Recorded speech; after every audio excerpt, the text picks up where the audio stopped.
This conference will now be recorded.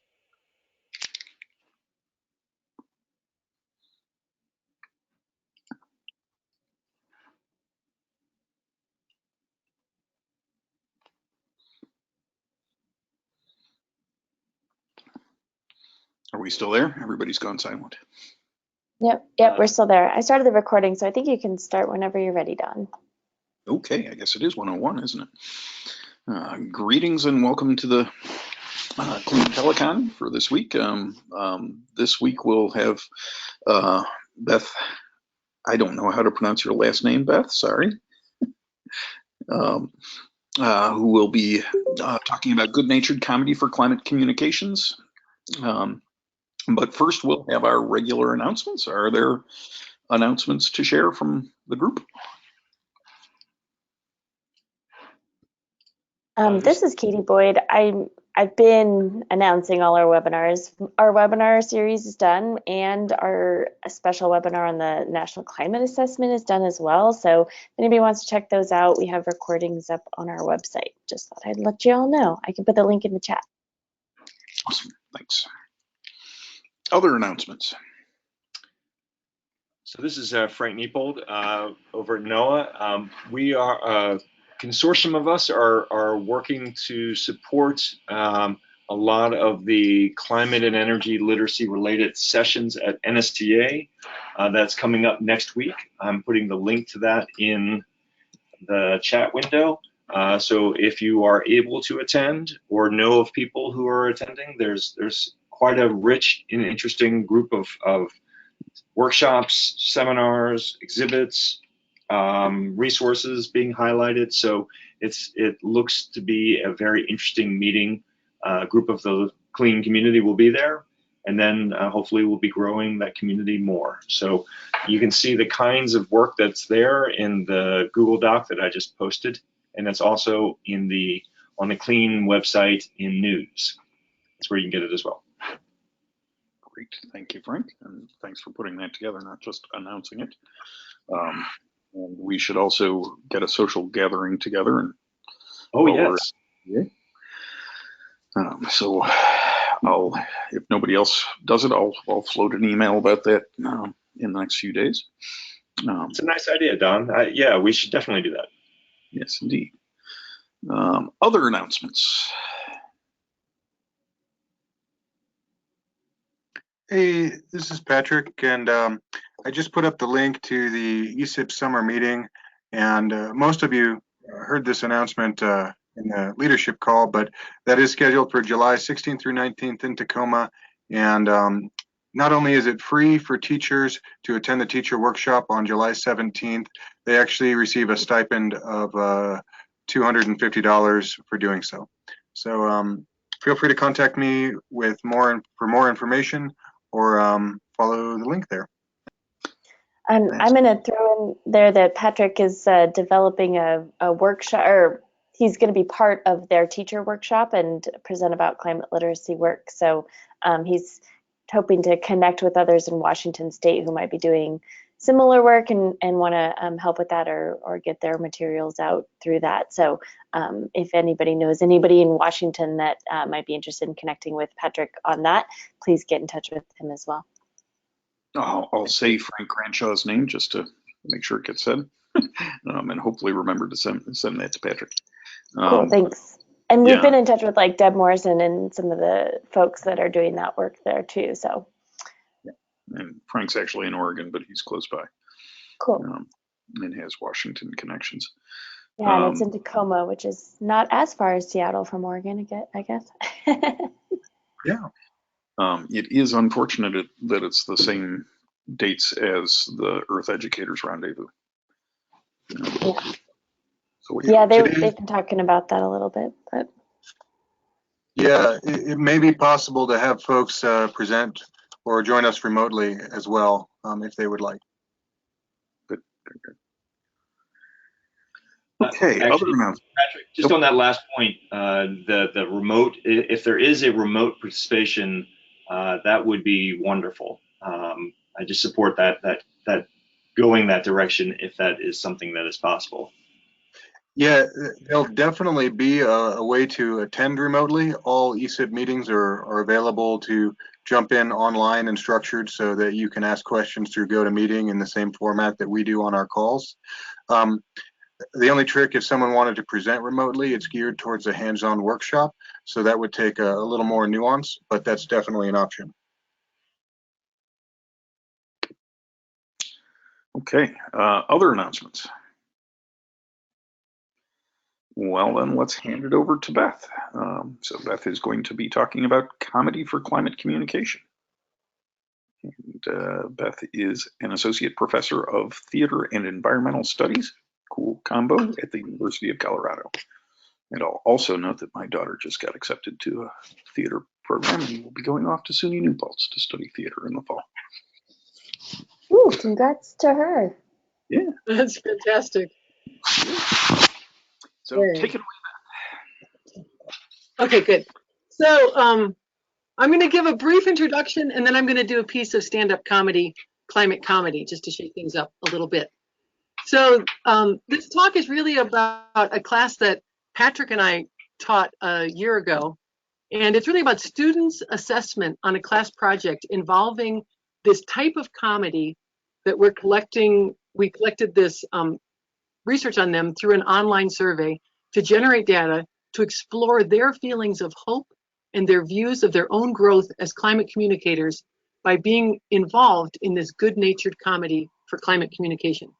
And the good news is that our research findings suggest that student participation in creating this good-natured comedy helps these students positively process negative emotions regarding global warming. It helps them sustain hope, and it helps them grow as communicators of climate. These findings are from a practiced, focused study that shares primarily their self-reported results of these students. Oh yeah, and it was, well, I'm going to get to the partnerships where I'm going to say we worked with the series outreach and education department. And these findings show promise in this exploration of comedy for students to use to process emotions that allow for joy and fun and hope to sustain their commitment and to grow as climate communicators. I feel like, can you do the cam now? I feel like as an educator for myself, I've only really been interested in leading people as far as I myself have traveled. So in that light, I'd like to share a very brief piece of stand-up comedy that I'll be performing for Colorado Public Radio. Has a event that's happening in Denver at the Newman Center. And I'll be performing it. Hunter Lovins will be there, but I'm the comedy act. So here it is. It's called A Date for Climate Change. Hey, so I'm climate change, and I'm really excited. You see, I just signed up for this dating service that's called Cupid Cares. Yeah, they're supposed to be pretty good. They match people with social issues. Who do you think introduced Angelina Jolie and human rights?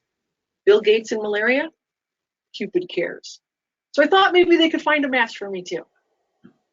Okay, I see a few confused faces through the webcam. You guys don't think I'm still hooked up with Al Gore, do you? Oh my God.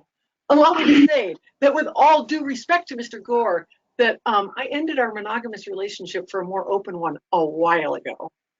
Maybe you've heard rumors of me with Leonardo DiCaprio or Don Cheadle. Maybe they're true. So why did I sign up? Truth is, I want to meet somebody younger. That's why I'm here on a college campus looking for a match. Okay, I saw that. Frank, you had old issue gross out reaction. What is climate change doing prowling around on a college campus? That issue's been around for like, what, 3 years? Ew. But there was a glint in that guy's eye. Kind of a cougar chaser, huh? You like an older issue? But even you might be thinking that I'd be a hard date to take to parties. Admit it, kind of a Debbie Downer. I try to talk about things besides doom and gloom, but the next thing you know, there I am chatting somebody up about food scarcity or loss of shorelines. I've been trying to be more positive. I've been trying to talk about things like, the Green New Deal or the youth climate strikes. But it's not easy to seem fun when you know that everybody thinks you're the one who's going to make the human species go extinct. But I'm working on it, damn it! Okay, maybe I've got anger management issues. Those reports of violent outbreaks, storms, floods, hurricanes, they're true. I'm working on it. Listen, I'm not perfect, but do you want to know why you should choose me as your issue? I've got staying power. I'm faithful. I'm not going to fade away into yesterday's thing. I'm not like that hole in the ozone or Y2K or Facebook. No, I promise to be the defining issue of our age and for decades to come. I might be the best chance you've got for a meaningful relationship with a single issue. All I'm saying, message me if you're looking for an issue. I'm looking for that spark in somebody who cares. Ta-da! That was, thank you. Thank you for what I'm assuming is a standing ovation on the other side. I offer that up because it is an example of what I would call good-natured comedy. If we could proceed on, I don't need to be, you don't need to see me anymore. Ready? If we want to go to the slideshow now. If you want to go down one more. Yes. Great, it's Patrick. Figures it out. So the purpose of this project is a creative one, as you can see, because I'm somebody who creates climate comedy. It's also a research project, and it's also something that we're including in our classes. But when I say project, that's what I'm meaning. And it's to explore this use of good-natured comedy for climate communication that helps, or to explore if the use of this helps students sustain hope and effectively communicate climate solutions. This project seeks to diversify the modes of comedy that can be used in climate communication beyond just satire to others that are possibly more hopeful and supportive of sustained engagement and action. So what is good-natured comedy? You can read the thing that I have on the screen. In the light of what comedy is, it has an intended double meaning. It's good-natured. That means that it's good for nature. It's got an ecological focus, but it's also good-natured, meaning it's kind. It doesn't seem to shame, or it doesn't have this element of cruelty. It doesn't take a target in someone else's character. When I also say good, it means that it has to be like an adjective. It's got to be good comedy. It's got to float. It can't be too encumbered by excessive environmental messaging. And here I ask, is it a drag to give me the screen again? Yep. We were just in our class, which is our creative climate communication class, and I did an exercise that I'd like to share with you right now. So I have here that I went to the store this morning and bought a helium balloon. And I'd like to ask the people with me today, what is it that makes a helium balloon delightful? Can someone please chime in? Anyone? What is it particularly about a helium balloon that is delightful? I could have Patrick answer. Patrick, what do you think? It goes up when everything else goes down. Okay. Don, what do you think? I think it's cool because it goes up when everything else goes down. Ah, nice, nice. It floats. Okay, so we're going to imagine that this helium balloon, you can see it, maybe we can show up a little bit. It's floating. Yay! And if we think of these paper clips that I have on the bottom as the environmental messaging, we can see how many can it handle before it's not cool anymore. Because if we decided that it's cool because it floats, I'm going to put another paper clip on. Is it still cool? Yes. We're going to put another paper clip on. Oh, wow. Not quite as delightful. So you can get me off webcam. One of the reasons I do this is because it makes physical an idea or a lesson. And that I think that's part of what comedy does too. It's related, it lives in the body, it's got a lot of physicality to it, and it has these kind of unlikely combinations. I also describe it as nature to situate it in the phenomena of the physical world as embodied, as part of the earth, to get us out of our merely intellectual modes and these verbal forms of comedy, to get us through their bodies where we both experience and impact the environment. I do this too because I don't think we're going to be able to just think our way out of the current situation. I think we're going to need to get into our bodies that get us a little bit closer to our environment. So one of the thing that I called this project was Drawdown, Act Up. And I really drew upon the Drawdown the drawdown.org, of course you all know that. And this idea of drawing down carbon in order to reverse global warming, but then acting up through interactive games and skits to activate these top solutions and using comedy in these games and these skits. And I did this so far through 3 different situations. The first was a trial run. I piloted it with a freshman seminar. And these were students who had no idea what they were signing up for. They told us folks at the University of Colorado that if a professor would teach a freshman class, they could teach whatever their passion was. So I said, I want to do climate comedy. So these poor freshmen arrived the first day, and there they were for a semester of climate comedy, and they did great. And then we did it as research, and we partnered up when we did it with our creative climate communication course. And this is the course that's part of the Inside the Greenhouse initiative here at the University of Colorado. And then I did it again more recently with this young women's group that I run, Young Women's Voices for Climate, and we did it at a museum, but I'll share more on that later. So I had a lot of partners in doing this.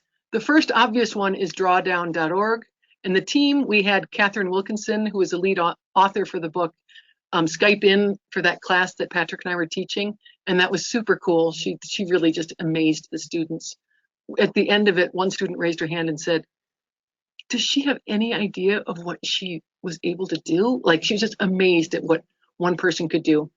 Another partner in this is the National Park Service. So in designing this, when you're working with students, you really have to give them an idea of who's your audience for this. We said your audience for these activities and these skits is visitors to our national parks. Our thought behind this was that visitors who are coming to a park already are likely to be really amazing ambassadors for the environment because they've just had this exceptional experience.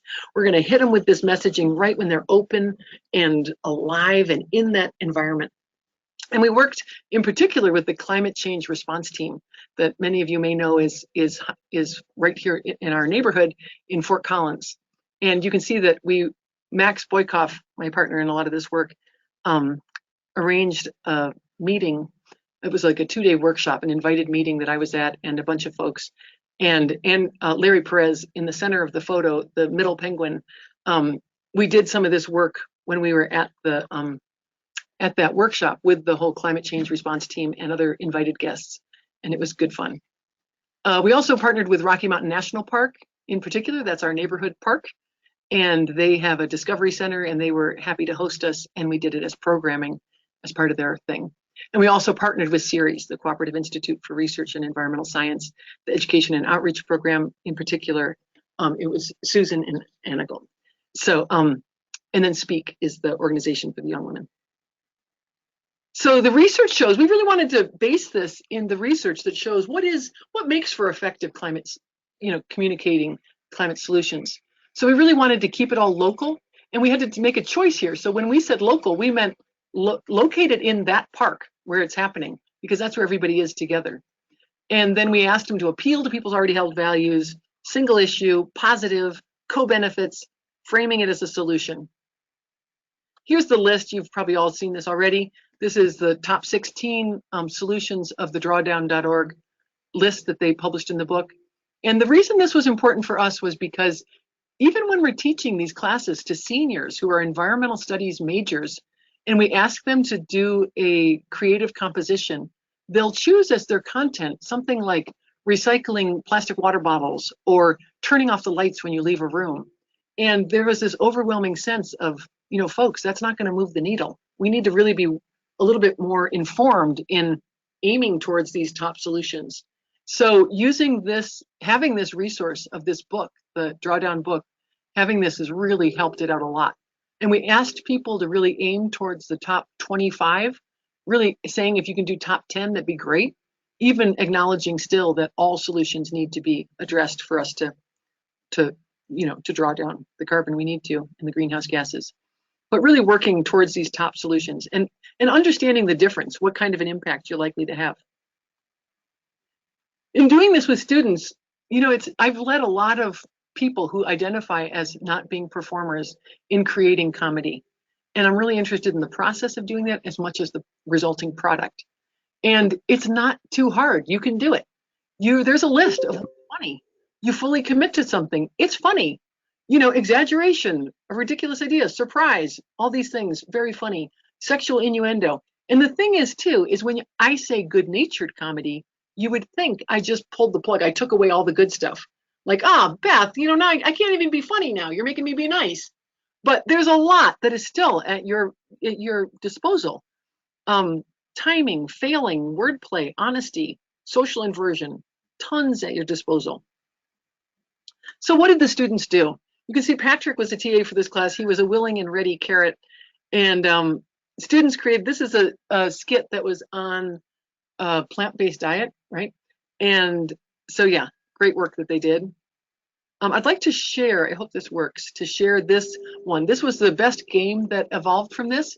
And the reason I do games in a thing that I'm calling good-natured comedy is because once we get into our body and we start running around and trying to do these like ridiculous rules that have been made up for this game, we start to laugh. We start to have fun, and we start to have something that resembles comedy. The people watching are laughing at it. It's a performance of sorts. So that's why we really included games, because it gives the chance for those who are watching to physicalize it as well. This one was really great. It was called the Omnivore Game. It was about plant-rich diet. And she showed the cost of eating a plant-based diet versus a meat-based diet. And so you'll see that she explains it pretty well in here, but let's see if you can get the hang of it.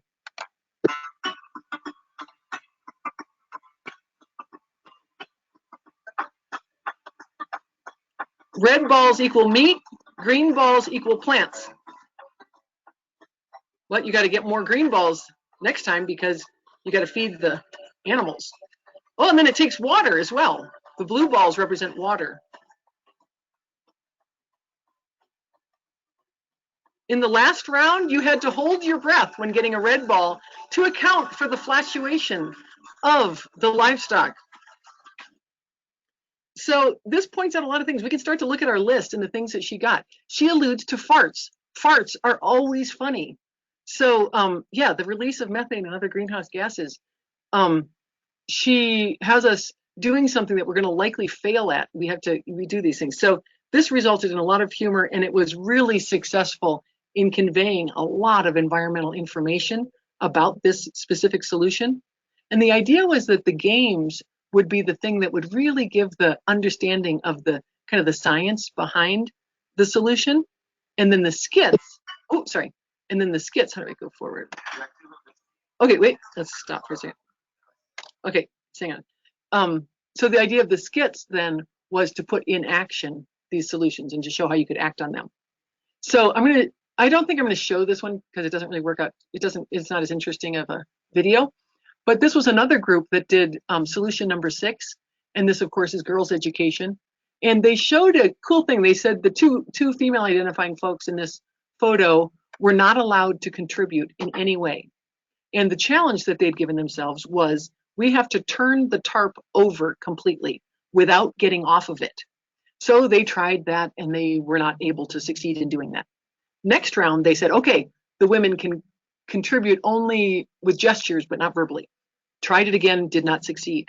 The next time they said, okay, women can fully contribute, and they were able to manage it to turn it over while still remaining on the tarp, thereby showing that we really succeed in achieving our objectives when everybody can contribute, and how education is linked to that. It was a really good game, really shared a lot of the ideas behind it.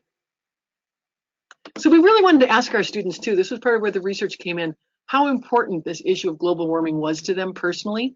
You can see that it's pretty, extremely important to most of them and very important. We also were concerned about how worried they were about global warming.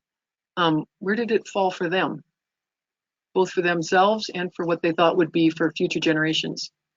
And then we were super interested in knowing, did creatively communicating this embodied activity and skit for youth visiting Rocky Mountain National Park, did that advance you as an effective climate communicator? And we got some really good responses that for most people it did. And we wondered if they felt more confident to do a similar type of project in the future. And most of them did. We wanted to know if they could identify any approaches or techniques that they developed while doing this that helped them succeed. And of these commonly mentioned approaches or techniques was identifying with the audience, this kind of use of humor, thorough research to feed creativity, working as a team, mixing in some fun with the environmental messaging, and then interacting with the audience. So having them, really being a part of it. So it wasn't just this one-way communication. It was really a participatory kind of co-produced experience. And one of the things that I'm most interested in right now in my own personal journey is, does the experience of joy and or fun increase your ability to sustain your commitment to climate change action?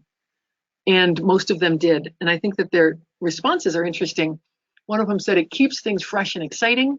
Another one, who probably mentioned no, said fun or not. I think a person's either dedicated to climate change or they are not, which is a really valid response. Another student says the usual dark message of climate change really takes its toll and gives the feeling, why even try? So fun is a great in encouraging healthy, sustainable living in a way that's enjoyable. And lastly, yes, because it allows me to see climate change in a more positive way. Okay, there's something else I was going to add. Okay, great. Great. So the first time that we did this, we did it at Rocky Mountain National Park. We had a sleepover at Patrick's house before. That was super fun with our youth performers. An interesting thing that occurred at this, I was working for the entire, really 2 semesters with Rocky Mountain National Park to prepare for this. And, one of the rangers Skyped into my class. It was really fun.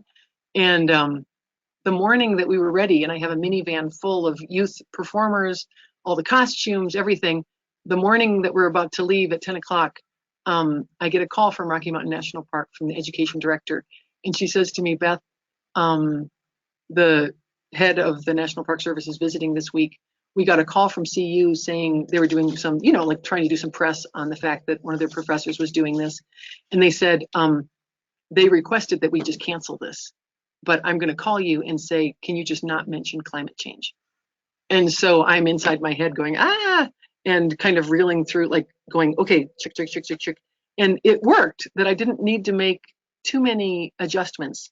There was one point where they had to just, instead of saying greenhouse gases, just say environmental, hurts the environment. We were not allowed to do our game that we had. That was a really fun game that talked about CFCs and HFCs in refrigerants, because that was seen as being too controversial and too big an institutional risk. So this was just an interesting thing to convey. We did go and we had a really fun time doing our program. We had one of the college students was able to come with us, and the rest were more like high school, middle school, and even one primary school actors. And it was really fun. We had a great reception. The young people got it.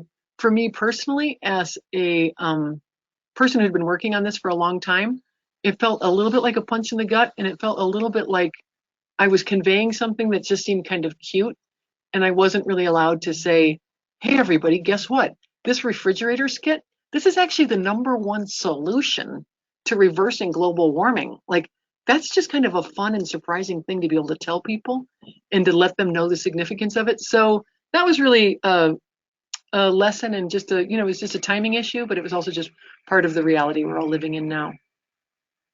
This is a skit of the refrigerant. This is where Grandma Fridge is being taken by her family to Rocky Mountain National Park for her last trip before she's going to be retired in an EPA program, which I know sounds really bad, but it's a funny skit.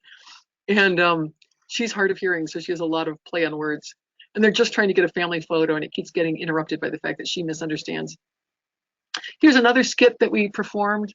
It's about wind turbines are beautiful. It's really looking at solution #2, and one of the biggest obstacles that the way that people can act on this is that with the previous one, the way you could act on it was to properly recycle your refrigerator, which could or could not include taking it on a trip to Rocky Mountain National Park.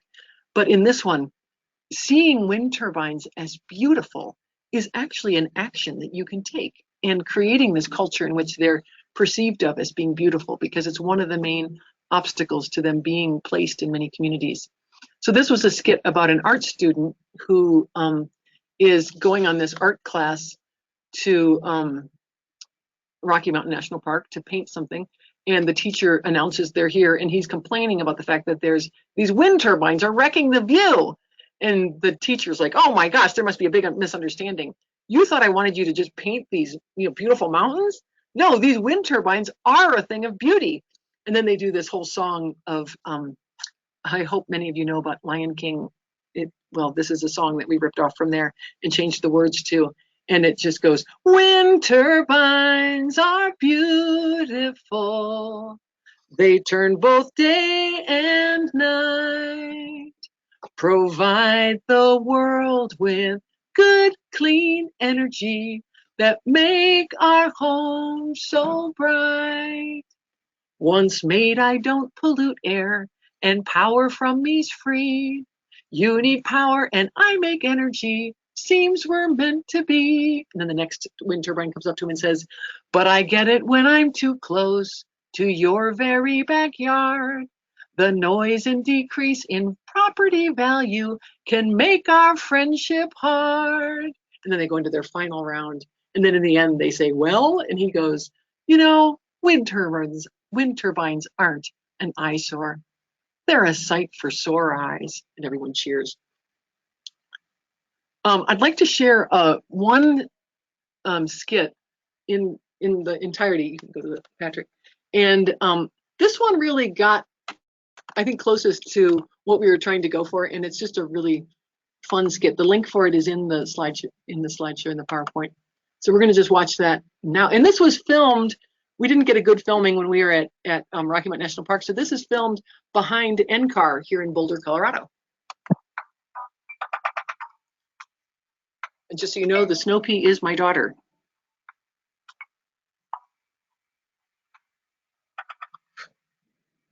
Kids, your parents ever tell you to not waste food?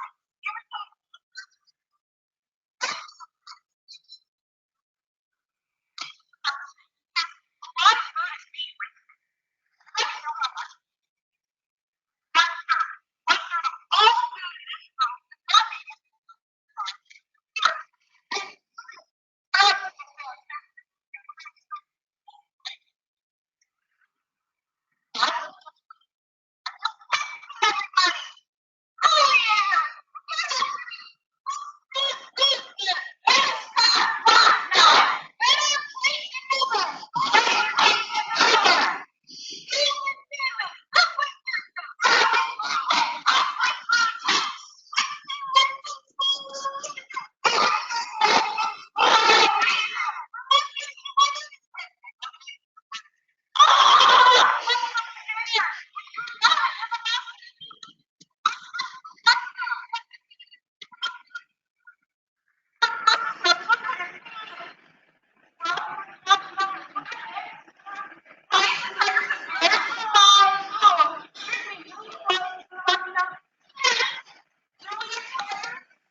Butterflies, western tigers, swallowtail butterflies.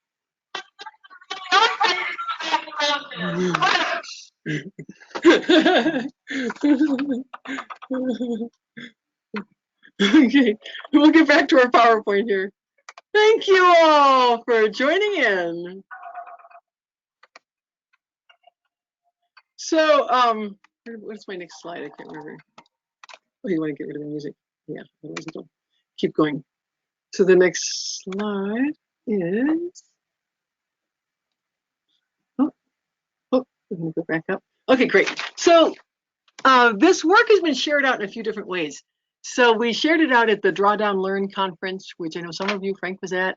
And because we were one of the universities to be an early adopter of using the book in the classroom at in the higher education. So that was great. And I loved that they had their first conference on Learn when they went to disseminate these drawdown solutions. Paul Hawken highlighted the work in his plenary at the beginning, really mentioning the idea of the delight and the fun and the levity around this approach. We also just recently did this. This is not very old at all. March 15th, we did it for the family days at the Museum of Natural History here at CU Boulder for a bunch of different kids. We did it. The youth led it about 4 times. The thing that was interesting here is that we really had a institutional partner who felt able to allow us to really talk about drawdown in particular. We started out by having one of the girls holding the drawdown book like she was a scientist, and then she shook the book to see what solutions were inside of it, and each of the girls had a number on their t-shirt, and they came falling out, and then they introduced each of the top 6 solutions. So that was kind of a fun device for having them act up and activate these solutions. And then we get to the point of where we get to share some of these lessons learned. One of the things that I learned in doing this is that, one of the things I learned in doing this is that if I were going to use this in the classroom, I only had Greg, the older person here on the picture, be a college student who came with me to do it at Rocky Mountain National Park. And it would have been better had I had more students doing it, although the youth who ended up doing it were great and they had a really good time doing it. And they learned a lot from it too. But I think that would have been fun to have had more. I would have designed it differently, maybe made it a summer course where the doing it would have been embedded in it. It would have been part of it. Another lesson learned from this is that you want to avoid preaching when you're doing things like this. And the way you do that is you make the lesson something that happens in the script rather than something you talk about. There was a great example of this in one of the skits that the students did. It was ingenious, where they had a game, and it was the pine beetles, and we had these little antennas that we had made for the pine beetles. I don't even know if pine beetles really have antennas. We had antennas, and to show that they were bugs. And then we had other people who were being the trees, and they had these like green sashes to show leaves. And the old man Winter was the referee, and he was having this game where it was really like a Red Rover, like going across thing, and he was doing the rules. And the rule, the game was played, and it was really interesting and fun. And then it was planted in there, no pun intended, that Old Man Winter started to not notice when the pine beetles started to cheat. And other people noticed it, and they're like, wait, the pine beetles they're not playing the rules. And what they really exposed was this idea that this is a game that's been playing for millennia, this game between the pine beetles and the pine trees, and that it's because Old Man Winter is getting weaker and the winters aren't as cold that the rules for this game are changing. So that was a really lovely example of embedding it in. Other things that we learned were scientific accuracy was important. The costume for the caterpillar is very accurate to what the Western tiger swallowtail caterpillar looks like. He is the most common butterfly in the Rocky Mountain region. Having that scientific accuracy is really important. And I think that one of the things that is the most delightful is the fun costumes. That really, the visual delight really brought a lot home and really gathered the attention of the young people who are our target audience and their families. And, you know, we really enjoyed working with the National Park Service and look forward to trying to continue. We're working on having it at Mesa Verde National Park this summer. We're going to see if that works out. But it's in these times, it's kind of a difficult institutional partner given their constraints and given their not wanting to jeopardize any funding. So that becomes an issue. Just my own final comment before we just open it up to more conversation is this idea that climate communication is an action, and that action can be difficult to sustain unless we can maintain hope. In our experience and research, we found the good-natured comedy, it helps students regulate these negative emotions regarding climate change and grow as climate communicators. Using comedy to communicate climate does not make light of the situation, it brings light. With that, I'd love to open it up to any kind of comments, questions, thoughts, concerns. And just so you know, I wrote an article with co-written with Max and Patrick on this whole experience that's under consideration now. So be sure to share that out once it's shared. And it really highlights this research partnership with the series folks with Anna and Susan. Great, thank you very much. We did have some trouble with the audio on the video, so if maybe. You weren't able to hear it? Well, the audio was breaking up. Oh, darn it. Sorry to hear that. Yeah, sorry about that. The link is on there. Go watch it sometime. Yeah, that's what I was just going to say. Excuse me. So, questions? Thoughts, comments, smart remarks? Favorite I have a joke. question. Do you have descriptions of the games somewhere on your website? In case I don't have it on my web. Yeah, I don't have that compiled yet, but that's one of my agenda items now, is to really share that out. In the article that we have out for consideration right now, it shares the script for the refrigerator script, and it has the exercise with the Omnivore one, the one that you saw the video of. And I'm happy to share that with you as a, before published thing. But that's definitely something I'm working on, is to create this kind of repository, this go-to description of the games and the skits. Thank you. Other questions?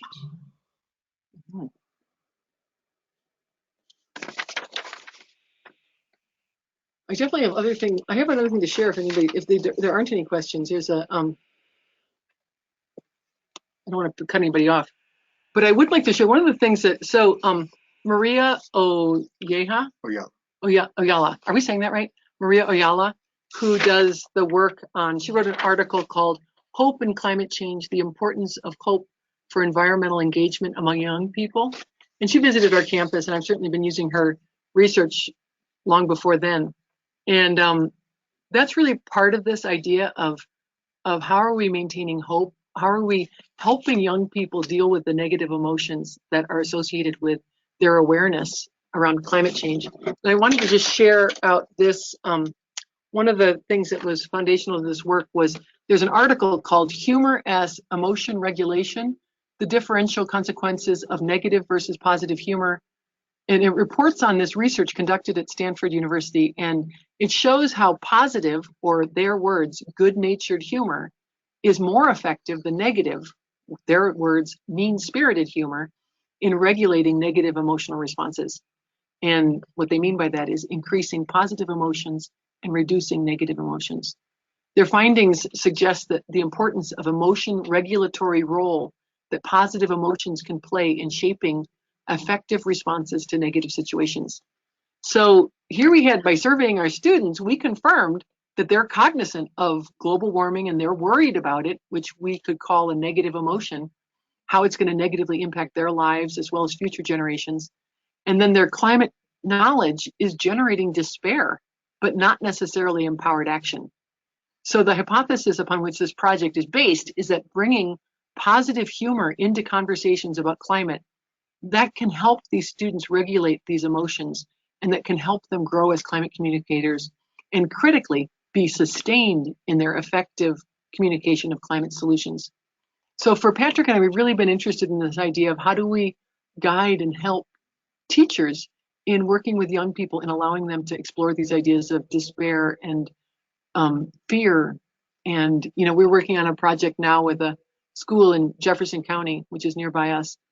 And we're creating a handbook for teachers to not necessarily assume that the students are having these feelings, but when they do come up, some guiding ideas for how to hold those conversations. Because what Maria Oyala's research shows us is that young people need to have a space to talk about these things, that you can't just sweep them away and say, oh, no, we can act, you can't just put a smiley face of positivity onto it at the same time that you're educating them of how dire the situation is. So this is really our thought, is that, and we're just thinking that, things are so polarized right now around climate. We all know this. And if we're already on opposite sides, if we're only using satire as a form of comedy, that's like humiliating. It causes fear, it causes resentment, it causes deep hurts, and it deepens rifts and widens the divide between us.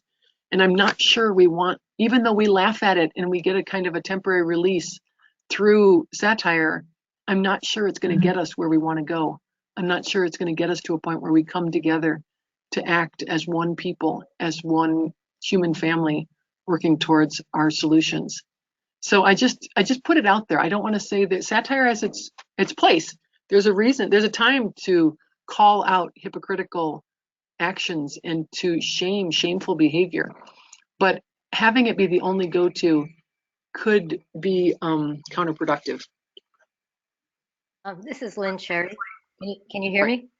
Yes. Okay, I want to add something. Are you familiar with the Young Voices for the Planet films? I'm not. I wonder if I have come across one. I just forgot though. Young Voices for the Climate films? Young Voices for the Planet. Planet. And great. So what you were talking about, hope, they're all youth solutions to the climate crisis. They're all about hope. And humor is a really key part of it. Like there's this one movie in particular, it's called Team Marine, where this is the kids who got the ban on plastic bags in California. They're actually the first plastic bag ban in this country on in their town, and then they moved on and got it and worked for the statewide ban on plastic bags. But there's a scene where they're dressed up as plastic bag monsters and they're testifying at this city council meeting. And when I show this, the auditorium of kids, they are falling off their chairs laughing. And I think you're so right that, here's there's all this pent up concern, worry about climate change, and to be able to have this release where they just laugh. Yeah. I think it does really make it so much easier. Well, plus these are all about solutions too, but it makes it so much easier. So yeah, please look at them, because I think you might be able to integrate these into what you're doing. It sounds great. Thank you. And this curriculum you're developing, we also have a civic engagement curriculum that's right there on the website, and a lot of these things you're talking about, hope and success stories, it's all in this. We work with Albert Bandura, who's a psychologist at Stanford. He's actually the most widely quoted living psychologist. He's pretty famous in social science and psychology circles. But he says that the films exemplify his 70 years of research on these exact things. So I'd like to stay in touch with you and maybe see how we could I love it. Collaborate. Great, wonderful. I'd love that. A comment, Jim Callahan. Beth, thank you so much for presenting. There are some similarities in what we do, and there's a thing of for the clean community to be able to take advantage of venues way outside the classroom, right? Public venues, and for that is able to reach tens of thousands, hundreds of thousands of people. But generally, a requirement of that to be invited to be wanting to be a presenter is you do not need to be fun, and you need to be entertaining, and you need people who are practiced and skilled at things. But in turn, that can come back and be useful inside the classroom. but there's limitations of trying to get K-12 teachers to be able to do that. They generally, that's not in their training, it's not their time, they barely have time for the classroom. So I just, it's a kind of comment of one thing people are kind of familiar with. I'm trying to encourage the clean community to take advantage of these wide venues that exist, that other forms of environmental education, other forms of education use consistently, but the climate community nationwide generally doesn't even try to go into. And it's to recommend that to be fun and entertaining opens up the ability to reach broad audiences that can then help get our resources out about K-12 schools. Okay. That's great. Thank you for that. I just posted in the chat a link to an article that just came out, but I'll admit I've only skimmed at this point, but I think it's relevant. It was in the March something or other bioscience. And it's called "Everyone Loves a Success Story. Optimism Inspires Conservation Engagement." So I think that might be worth a look for folks. Yeah, definitely. Great. This is Patrick. I want to jump in on what Jim mentioned, that there's this challenging place of how do you successfully create a venue to share this with the larger public. And Beth and my work right now is focused on a embodied curriculum for 4th and 5th grade classrooms, working through climate communication and resiliency solutions. And the way that we've gone about it is to scaffold embodied communication activities that lend themselves to coming together to create a performance that the school can do to the community members to start that conversation about these issues from a youth perspective. So I definitely agree there are challenges, but I think there's some really cool ways to really scaffold these creative works to be part of what schools often do anyway, to share with communities in order to really start a larger conversation and way to engage on resiliency.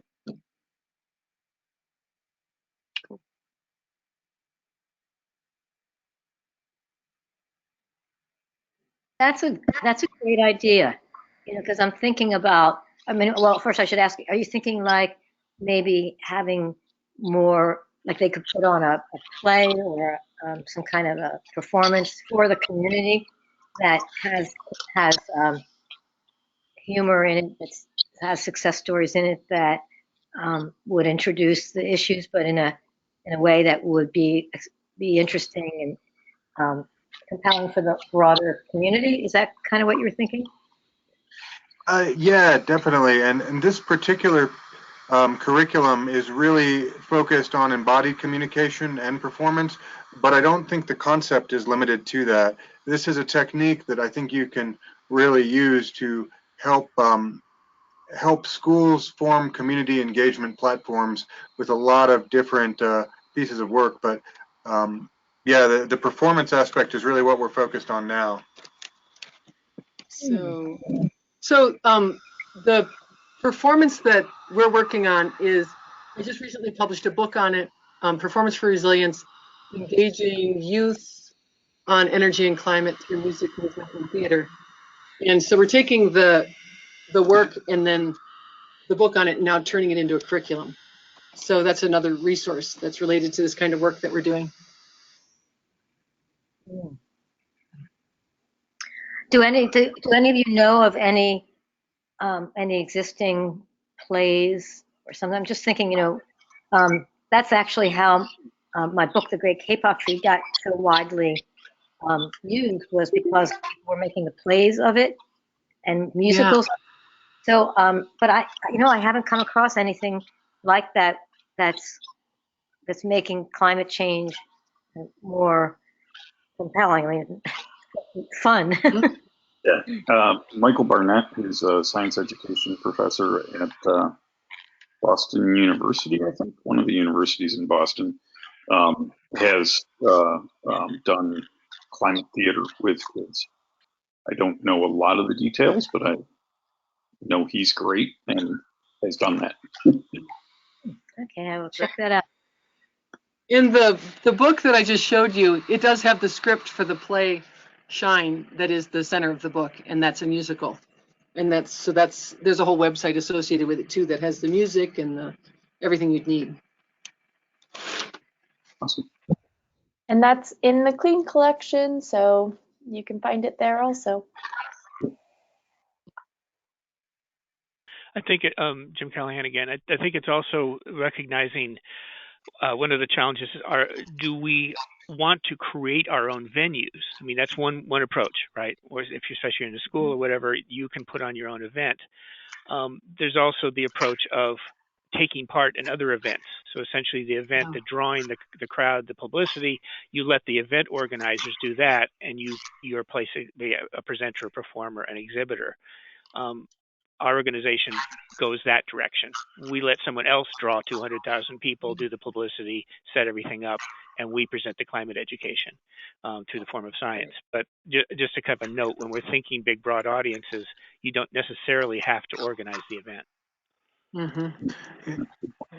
And I feel like on that it's a both and, in that having youth jump in as authors and communicators of these issues, I think it's helpful to do a bit of scaffolding in which a community performance might be a safer venue to start, but those community performances prepare and motivate students to be ready for the possibility of those larger venues where they're then prepared to share a more rehearsed version of what they've created. Mm-hmm. Agreed. Yeah, we had a lot of success in bringing Shine to different, like you said, different events that were already happening. And I think bringing youth voices to certain spaces was really powerful. One of the ones we did in New York City was we performed Shine with students from Hunter Elementary. And it was at remember before the Habitat 3 conference, it was New York convening for the city we want. And it was that big conference that was happening at the new school. And at the end of this all-day plenary session, that was New York convening for the city we want, and it was them performing at the end. And a lot of people remarked how it kind of lifted them up. It brought them back to this place of hope, reminded them why they were doing this, and kind of, brought their hearts back up off the ground. So it can be strategically used, and I think it can reinforce the importance and urgency and the raison d'etre behind this work for environmentalism.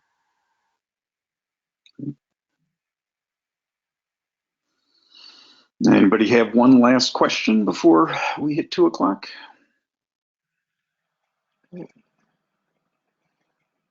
Well, thanks very much. It was an interesting hour.